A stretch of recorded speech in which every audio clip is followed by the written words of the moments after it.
Si Elias at ang manok na di matatalo. Isang kwentong bayan ng kabayanihan, pananampalataya at karunungan.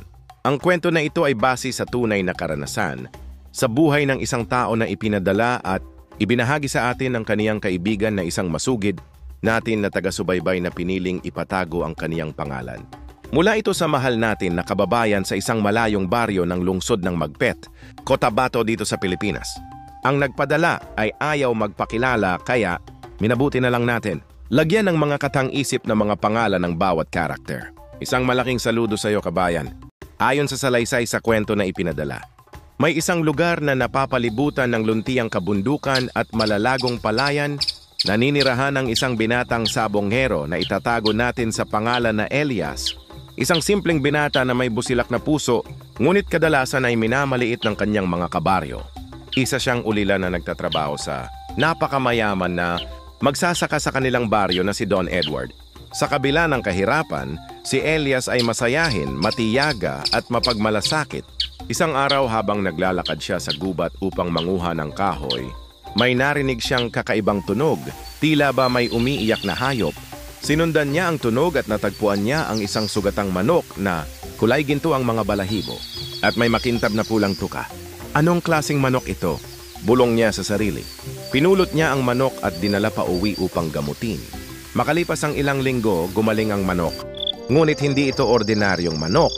Nagpapakita ito sa kanyang panaginip at nagsasalita. Elias, dahil sa kabutihan mo, ako'y iyong magiging kasama. Ako si Beverly, ang binabae na manok na di matatalo. Galing ako sa kaharian ng mga hayop. May dala akong kapangyarihan sa bawat laban, ngunit kailangang gamitin lamang para sa kabutihan. Hindi makapaniwala si Elias, pero tinanggap niya ito bilang biyaya. Sa tulong ni Beverly, sumali siya sa mga paligsahan ng sabong sa iba't ibang bayan. At sa bawat sabong, si Beverly ay nananalo, hindi dahil sa dahas kundi dahil sa talino at bilis. Dahil dito, siya ay yumaman at nakilala sa lalawigan bilang Elias na may manok na di matatalo. Ngunit hindi siya naging mayabang. Ipinagpatayo niya ng paaralan ng baryo, tumulong sa mga mahihirap, at ginawang patas at malinis ang mga sabong. Ngunit dahil sa matinding inggit at pagkagahaman, dumating ang isang araw na hinamon, siya ng tao na nagmamay-ari sa kaniyang pinagtratrabahuan si Don Edward, na kilala sa kanyang tuso at marahas na manok. Uubusin ko ang lahat ng pera ko sa iyo, Elias. Kapag natalo kita, akin ang lahat ng kayamanan mo. Kapag ako'y natalo, hindi na kita gagalawin kailanman. Pinag-isipan ito ni Elias ng ilang araw. Isang hapon habang nagpahinga, tahimik na napaupo siya malapit sa kanyang manok.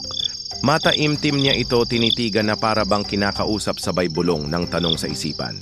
Kaya mo ba, manalo? Habang mahimbing siya natutulog sa gabi. Biglang lumitaw ang manok sa kaniyang panaginip at nagsalita, Elias, wika ni Beverly. Ang labang ito ay hindi tungkol sa karangalan, kundi sa prinsipyo. Kung hahayaan natin siyang maghari, lalaganap ang kasamaan. Tinanggap ni Elias ang hamon. Sa araw ng sabong, nagtipon ng buong lalawigan. Nagsimula ang labanan. Ang manok ni Don Edward ay mabangis, malaki at pinainom ng pampalakas. Ngunit si Beverly ay kalmado. Nagtagal ang laban. Ngunit sa huli, sa isang matalinong pag-ilag at isang mabilis na palo, natalo ni Beverly ang manok ni Don Edward. Nagbunyi ang bayan.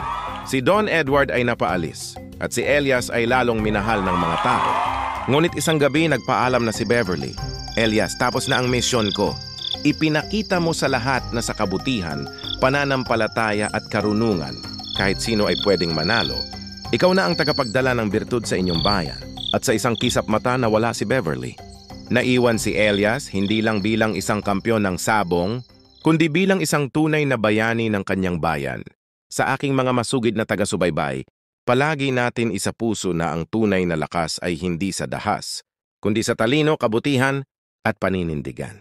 Ang biyaya ng birtud ay nasusukat hindi sa tagumpay, kundi sa paggamit ng tagumpay para sa kabutihan ng nakararami. Huwag pairalin ang pagkagahaman dahil ibaon ka nito sa kawalan.